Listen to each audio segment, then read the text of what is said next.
माता सीता को साक्षात लक्ष्मी का रूप माना जाता है। वे न केवल श्रीराम की पत्नी थी, बल्कि शक्ति की मूर्ति भी थी।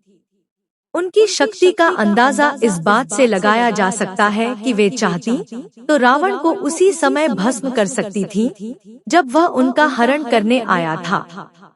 फिर भी उन्होंने ऐसा नहीं किया। क्या वजह थी कि माता सीता, जो स्वयं इतनी शक्तिशाली थी, ने अपनी शक्ति का प्रदर्शन नहीं किया?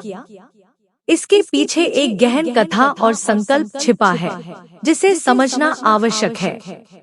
माता सीता का जीवन केवल शक्ति का प्रदर्शन नहीं था, बल्कि उसमें धैर्य, करुणा और मर्यादा की भी झलक थी।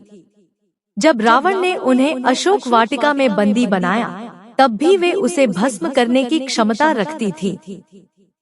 लेकिन माता सीता ने ऐसा कदम नहीं उठाया। वह क्षण केवल एक महिला का नहीं था, बल्कि एक देवी का भी था, जो अपने धर्म और संकल्प से बंधी थी। कथा के अनुसार सीता जी जब श्रीराम के साथ अयोध्या लौटीं, तो उनके स्वागत में पूरे राज्य ने उत्सव मनाया। इसी दौरान एक महत्वपूर्ण घटना घटी, जो इस बात को साबित करती है कि सीता जी साधारण नारी नहीं थी। अयोध्या में आने के बाद सीता जी ने सबसे पहले ऋषिमुनियों और परिवार के सभी सदस्यों के लिए खीर बनाई।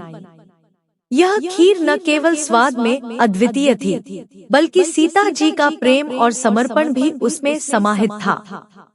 खीर बनाते समय सीता जी ने विशेष रूप से ध्यान रखा कि सभी का भोजन शुद्ध और पवित्र हो। जब सभी ने खीर का आनंद लेना शुरू किया, उसी समय एक तेज हवा का झोंका चला। सभी ने अपनी पत्तलें संभाली, लेकिन राजा दशरथ की पत्तल में एक घास का तिनका आकर गिर गया। माता सीता ने उस तिनके को देखा और चिंतित हो गई। उन्हें यह समझ में नहीं आया कि सबके सामने वह तिनका खीर से कैसे निकाले। यह उनके लिए एक बड़ी चुनौती थी। परंतु माता सीता केवल एक साधारण नारी नहीं थी, वह शक्ति स्वरूपा थी, और उन्होंने अपनी दिव्य दृष्टि से तिनके को घूरा। उनकी दृष्टि से वह तिनका हवा में उड़ा और तत्काल राख बन गया। यह घटना इतनी साधारण थी कि किसी ने ध्यान नहीं दिया, परंतु राजा दशरथ ने इसे देख लिया था। वे समझ गए थे कि सीता जी कोई साधारण स्त्री नहीं, बल्कि जगत की माता है। उस रात राजा दशरथ अपने कक्ष में चले गए, लेकिन उनके मन में एक चिंता थी। उन्होंने सीता जी को अपने कक्ष में बुलवाया।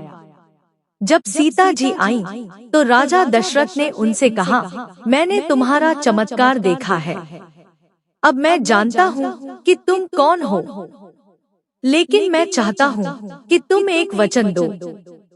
जिस दृष्टि से तुमने उस तिनके को देखा, उससे अब कभी किसी और को मत देखना। सीता जी इस बात को सुनकर शांत रहीं। वे समझ गईं कि राजा दशरथ ने उनके चमत्कार को देखा है और अब वे चिंतित हैं। माता सीता ने राजा दशरथ को वचन दिया कि वे अब कभी किसी को उस दृष्टि से नहीं देखेंगी। यह वचन न केवल राजा दशरथ के लिए, बल्कि स्वयं सीता जी के लिए भी एक संकल्प बन गया। जब रावण ने माता सीता का हरण किया, तो वे चाहती तो उस समय ही उसे भस्म कर सकती थी, लेकिन वे राजा दशरथ को दिए गए वचन से बंधी थी। यह वचन न केवल उनकी शक्ति को नियंत्रित कर रहा था, बल्कि यह उनकी मर्यादा और धर्म का प्रतीक भी था। रावण ने अशोक वाटिका में माता सीता को बंधक बना रखा था। वहाँ पर भी अगर वे चाहती तो उसे नष्ट कर सकती थी। परंतु हर बार जब रावण उनके करीब आता या उन्हें डराने की कोशिश करता, तो माता सीता बस एक तिनका उठाकर उसे घूरने लगती। यह तिनका उनके उस वचन का प्रतीक बन गया था, जो उन्होंने राजा दशरथ को दिया था। वास्तव में तिनके को उठाकर घूरने का उनका कार्य केवल रावण के प्रति उनके क्रोध को नियंत्रित करने का माध्यम था। वे अपनी शक्ति को प्रदर्शित नहीं कर रही थी, बल्कि उसे संकल्पित रूप से संयमित कर रही थी। माता सीता के इस निर्णय से यह स्पष्ट होता है कि शक्ति का सही उपयोग वही है जब उसे धैर्य और धर्म के साथ संतुलित किया जाए। रावण जैसे अधर्मी को वे कभी भी नष्ट कर सकती थी, परंतु उन्होंने अपने संकल्प और मर्यादा को प्राथमिकता दी। यह केवल उनकी शक्ति का प्रदर्शन नहीं था, बल्कि उनके धैर्य और विवेक का भी प्रतीक था। उनके इस निर्णय ने यह भी सिखाया कि सच्ची शक्ति केवल पराक्रम में नहीं होती, बल्कि उसे संयमित रखने और सही समय पर उपयोग करने में होती है। सीता जी का जीवन यह संदेश देता है कि कभी-कभी हमें अपनी क्षमताओं को समझते हुए भी उन्हें नियंत्रित रखना होता है, ताकि धर्म और न्याय की मर्यादा बनी रहे। माता सीता का जीवन केवल रामायण के एक हिस्से तक सीमित नहीं है, बल्कि यह संपूर्ण मानवता के लिए एक प्रेरणा है। उनके द्वारा दिया गया वचन, उनका संयम और उनकी शक्ति का संतुलन हमें सिखाता है कि वास्तविक शक्ति वही है जो मर्यादा और धर्म के साथ संतुलित हो। माता सीता ने अपने संकल्प और धैर्य से यह साबित कर दिया कि वे न केवल शक्ति स्वरूपा थी, बल्कि करुणा और विवेक की देवी भी थी।